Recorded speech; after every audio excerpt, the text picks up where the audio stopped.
안녕하세요. 안전한 투자로 편안한 노후 준비 중경투 TV입니다. 네, 1월 1일 목요일 미국도 1월 1일 새해로 진입을 했고요. 비트코인 94,600달러 미국 증시 하락 종료되고 휴장인데도 숏포지션 청산되면서 플러스 반등. 알트코인에서도 이더리움 횡보지만 리플이 플러스 12% 반등 오면서 중소형 코인들도 약간 상승하고 있습니다. 올해 연준 금리 전망으로 하방 압력이 강해졌지만 리플을 투자업계 큰손인 손정희가 매수했다는 소식이 나오면서 알트 시장에 훈풍이 불고 있고요. 연준 금리가 시장 영향력 큰 것은 사실이지만 1월 20일 트럼프 취임식 이후 파월 압박에서 금리 빠르게 더 내릴 수가 있고 친암호화폐 트럼프 정권에서 알트코인 도약할 수 있는 기회가 있겠다 투자자들 생각을 하는 거죠. 비트코인이 1월 큰 하락 없이 횡보만 해줘도 2월 상승 기대감은 커집니다. 특히 11만 달러 상승으로 전고점 돌파하는 움직임 나오면 알트코인도 큰 조정 안 나오고 본격 상승으로 전환될 수가 있죠. 리플 호재 비트코인 도메스는 54% 내려가고 알트만 먼저 오르는 모습입니다. 기관들이 지난주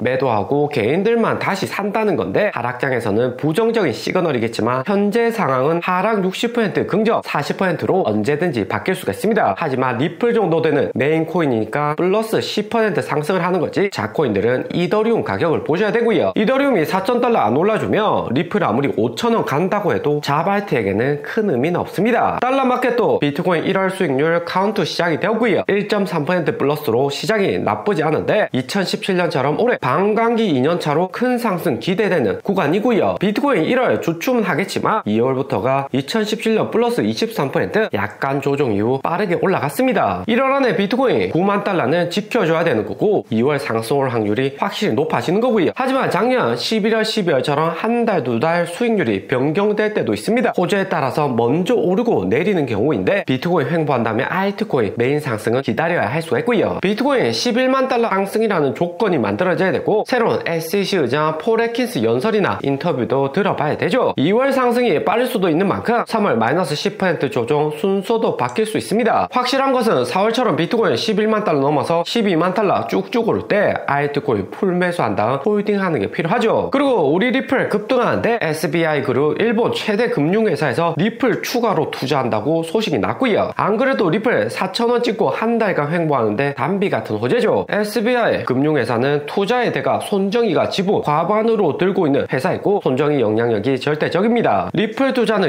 2019년부터 해왔는데 2020년 SEC와 소송을 해서 투자 안 하고 보류하다가 트럼프 정권 바뀌면서 다시 한 번 더 투자를 늘린 거고요. 2021년까지는 손정희가 투자의 대가로 글로벌 주목을 받았었는데 22년 나사 폭락 전에도 인공지능 데이터 산업이 가장 중요하다. 한국 와서 대통령 만나고 이야기도 했습니다. 하지만 22년 금리 인상으로 나사 폭락하고 손정희 보유한 회사들 대부분 신생 IT 기업이라 손실도 매우 컸고요. 이제는 금리 인상에서 인하로 경제 주기가 바뀌었고 미국 증시도 좋기 때문에 손정이 재부각되는 거죠. 그래서 SBI는 일본은행 25년 안에 80% 리플로 암호화폐 거래가 통합될 것이다. 국경 간 송금에 리플이 간소한 능력 높게 보고 있고 가장 이상적인 솔루션이라고 강조를 하고요. 무엇보다 일본 내 외국인 노동자 외노자들이 많은데 동남아 송금할 때 리플 통해서 송금을 한다면 확실히 비용 절감 줄어들고 리플사나 이용자들에게도 윈윈이 된다는 거죠. 무엇보다 리플의 성공은 실질적 수요가 얼마나 되냐가 성공의 핵심이다 이야기를 했습니다. 손정희가 선택한 회사는 늦게 수익 올라가는 경우도 많지만 결국에는 성공하는 케이스가 상당히 많죠. 리플 가격 상승한 게 SBI 회사가 매수한 것도 있지만 손정희가 지분 늘려가면서 회사는 최종적으로 나사 상장까지 갔습니다. 반도체 설계에 꼭 필요한 프로그램 영국회사 ARM은 23년 9월 나사 상장되었고 한국 쿠팡, 우버, 위위크, 디디 출신까지 모두 다 나사 상장되었고요. 손정희 운영하는 비존 펀드에서 투자한 주요 기업이죠. 한국 여행 어플 야놀자만 악재 터져서 상장 미뤄지고 있는데 ARM, 쿠팡처럼 나사 상장되는 것은 시간 문제다 볼 수 있습니다. 리플도 마찬가지로 SBI 그룹 CEO가 강하게 말한 것처럼 일본 내 은행 점유율 80% 우선적으로 넘어가며 한국, 미국 글로벌하게 이용되면서 결국에 상장까지 갈 수가 있죠. 무엇보다 리플의 수익화가 제대로 돼야지 상장된 다음 본격 가치평가에 들어갈 수 있습니다. 쿠팡, 야노자처럼 실질적인 수요가 성공의 핵심이고 손정희가 리플 장기적으로 높게 보고 있는 거죠. 하지만 손정희 아무리 리플 좋게 보고 있다고 하더라도 비트코인, 이더리움, 솔라나 등 알트코인 세력들 견제도 결코 약하지 않습니다. 코인시장 결국 투자한 사람들만 투자를 하는 거고 나사 비트코인 주춤할 때 신규로 유입되는 투자자들은 제한적인 거고요. 리플 정말 강세 주장하는 홀더들 말대로 30달러 가려면 시가총액이 이더리움하고 비슷해져야 되는데 그만큼 이더리움 말고 리플 매수하는 거라 기존의 홀더들도 가만히 보고만 있지는 않겠죠. 2010년 소송 때처럼 빌미를 잡아서 리플 태클 걸려고 할 수 있습니다. 하지만 이미 소송 한 번 거치면서 4년간 재정비하는 시간이 있었기 때문에 리플은 한층 더 강화되었고 이제는 본격 실용화 단계로 진입을 한 거고요. 비트코인, 이더리움이 시가총액 1위,